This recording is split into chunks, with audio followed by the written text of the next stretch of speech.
So every time I try to make a video, it gets cloudy here and my lighting is bad. So as you can tell, the KLX is not here. So let's take a ride and talk about it.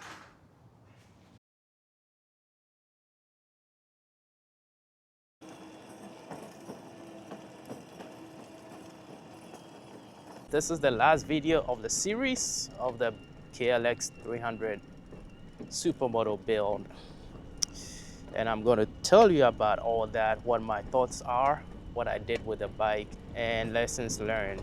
The KLX 300 got sold, and it was an unexpected twist of events because I didn't plan to sell that bike.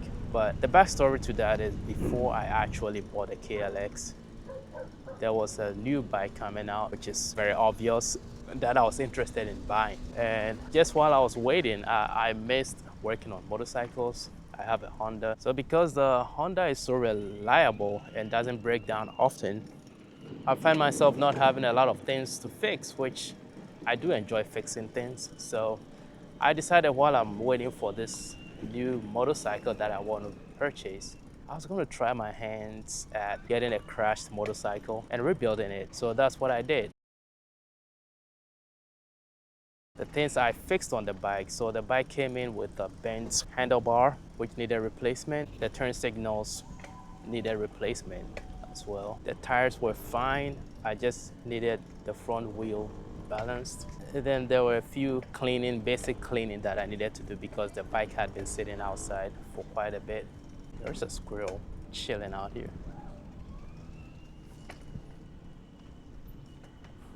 Then I ended up replacing the tail fender or the rear fender with a tail tidy, which made it look a lot better. Then I ended up replacing the rear fairings.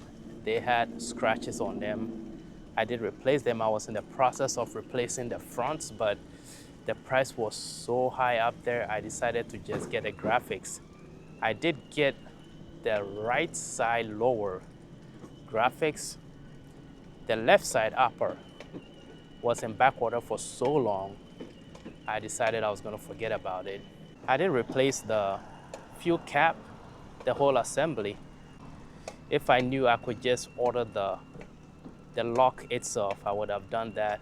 But either way, I was going to end up spending some money. I went ahead and also put in an order for a new ignition system that included the actual ignition to start the bike, the helmet lock, and also the fuel cap lock, and ordered a new fuel cap. So everything was going to be a whole brand new set of keys and ignition system. I changed the foot pegs, which I didn't show in the video. I did try one windshield that I got from eBay, and here's how it performed. When you push it from the top, it rotates about that pivot area, which was a bad design. So no matter how I cinched the bolts down, it wasn't holding. So I had to return that and I got a T-Rex windshield, which is very solid. My only complaint with that is, wow, it's gonna rain so bad. My only complaint with the T-Rex windshield is it is a little too narrow, so the wind kind of goes around it and hits you. If it was a little wide, which I understand why they made it narrow for aerodynamics, but if it was maybe a few millimeters wide, it would protect you better, but it is a good windshield.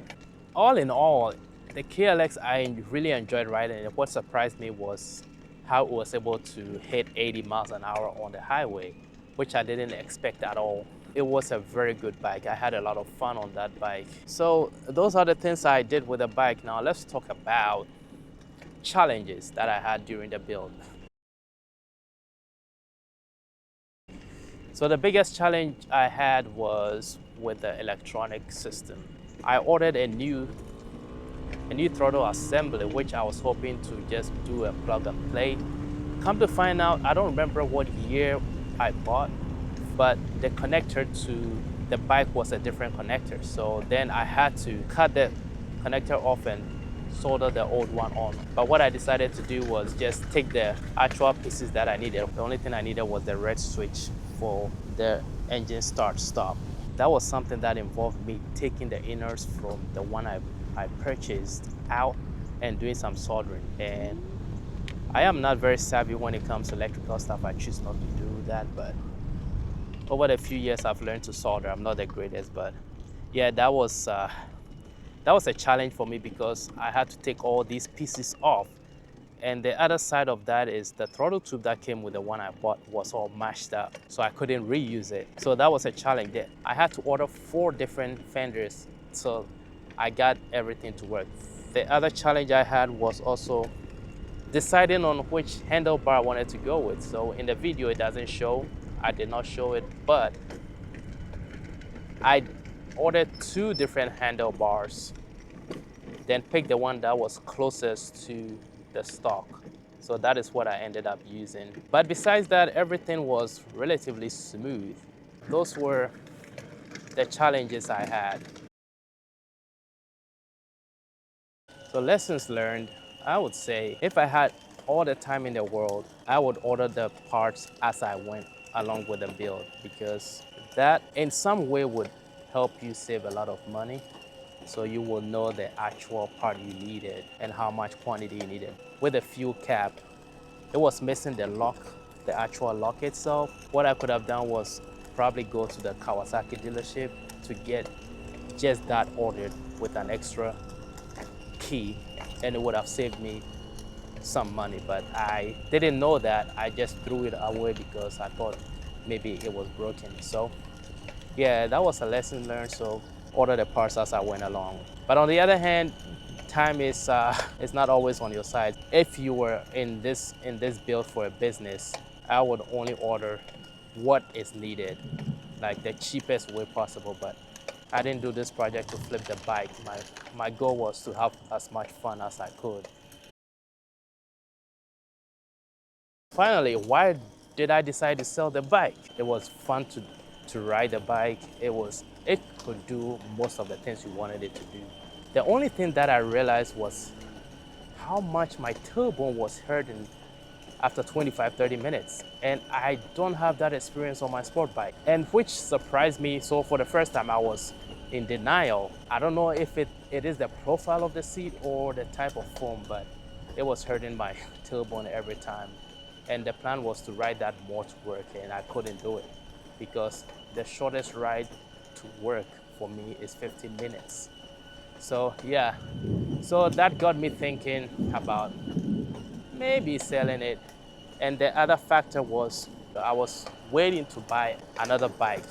And this KLX was just a project bike that I wanted to have fun with. So I thought about getting rid of it to make some funds available to spend on the new bike. So those were the only 2 factors why I decided to go ahead and sell the bike.